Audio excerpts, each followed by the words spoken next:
ces béatitudes, en saint Matthieu, en fait, nous donnent le portrait moral de Jésus lui-même.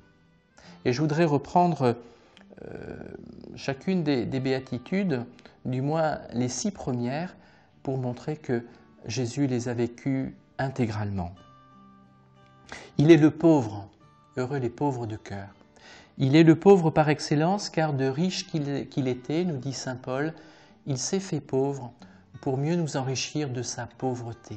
Comme c'est déroutant, comme c'est mystérieux. Comment est-ce qu'on peut enrichir les autres par sa propre pauvreté? Si on n'est qu'un homme, c'est complètement contradictoire. Mais si on est le Fils de Dieu et qu'on accepte, comme dit encore saint Paul, de se dépouiller de ses richesses divines pour enrichir les hommes, alors on comprend que c'est le Christ vraiment qui fait de nous, pauvres que nous sommes, des riches de Dieu. Il est doux, heureux les doux, il est doux et humble de cœur.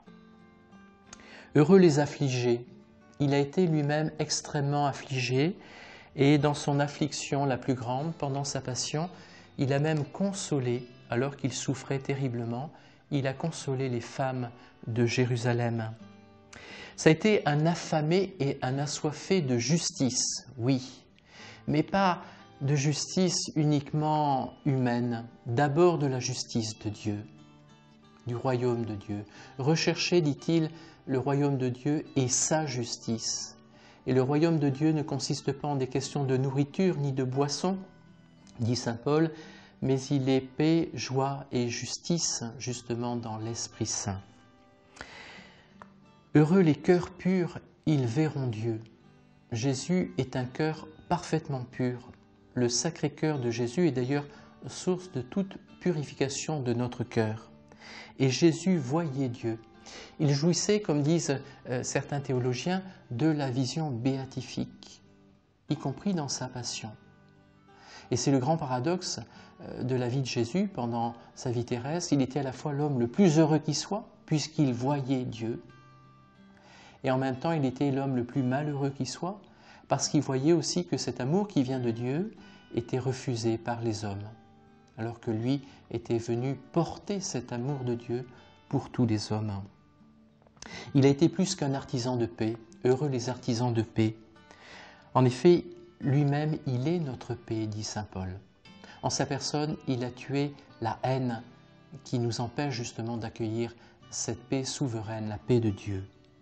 Il a été persécuté, condamné et mis à mort pour être notre justification, c'est-à-dire vraiment pour que nous soyons ajustés au cœur de Dieu, que nous puissions être pardonnés et pouvoir ainsi accueillir la paix de Dieu, son pardon et tout son amour. Les béatitudes dépeignent donc le visage du Christ. Elles sont un portrait vivant, vraiment très émouvant du Christ lui-même qui a vécu point par point et jusqu'au bout chacune de ces béatitudes.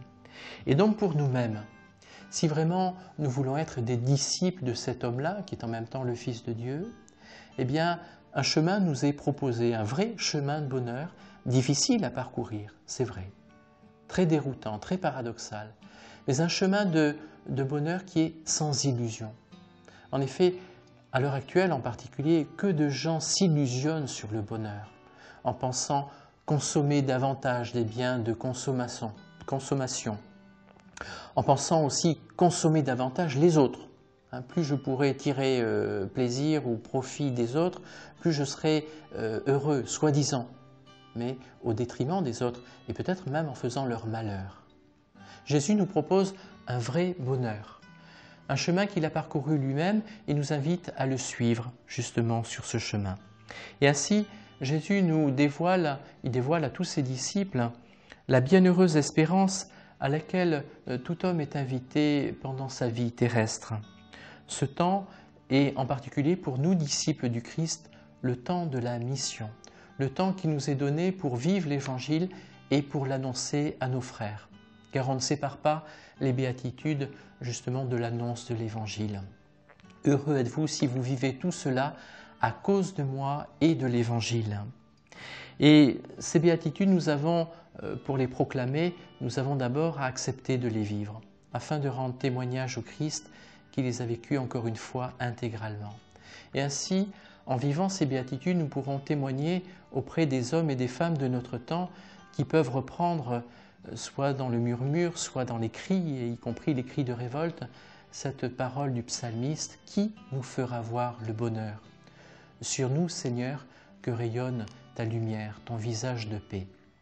Leur demandons, en reprenant ce texte des béatitudes en Saint Matthieu, en le méditant, en le priant, de pouvoir trouver ce vrai sens du bonheur chrétien, de pouvoir justement accepter de ne pas choisir d'autres chemins illusoires de bonheur, mais de nous engager avec courage, avec pleine espérance aussi, sur ce chemin des béatitudes, afin de parvenir un jour à la béatitude, le bonheur de voir Dieu et de vivre ce bonheur, non pas égoïstement pour nous-mêmes, mais de le vivre dans la communion de tous les saints qui eux-mêmes voient Dieu et qui nous invitent à les rejoindre dans un tel bonheur.